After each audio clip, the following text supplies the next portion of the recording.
Ölü üçün Quran oxuyub savabını ölüyə vermək, öz ölmüş atasına, anasına ötürmək. Bu barədə Şeyx İbn Hüseymin rahimehullah və digər elməhli buyururlar ki, məsələ ixtilaflıdır. Bəzi alimlər bunun icazəli olduğunu buyurublar, bəzi alimlər isə icazəli görməyiblər. Lakin daha fəzilətlisi odur ki, dua etmək. Öz ölmüş valideynlərin arxasınca dua etmək. Nəyə görə? Çünki bu barədə açıq, aşkar dəlil, hədis gəlmişdir. Allah elçisi sallallahu aleyhi ve sellem buyurur ki, bir insan öləndə artıq onun əməli kəsilir.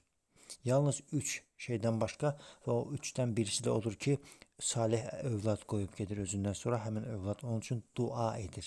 Demədi ki, zəkat verir həmin övlad onun üçün, oruç tutur onun əvəzinə, namaz qılır, xeyr. Duanı dedi Allah elçisi sallallahu aleyhi ve sellem. Ona görə də dua etmək daha fəzilətlidir. O ki, qaldı Quran oxumağa, pulla mollaya oxutmaq və ya kiməsə oxutmaq bu ona aid deyildir Şeyx rahimehullah. Çünki bir insan pul müqabilində oxuyursa, o artıq onun mükafatını götürdü. Savabı qalmaz ona. O Quran oxumağın əvəzində pul mükafatını seçdi. Savab olmur ona. Əgər özünə savab olmursa, həmin olmayan savabı necə başqasına ötürə bilər?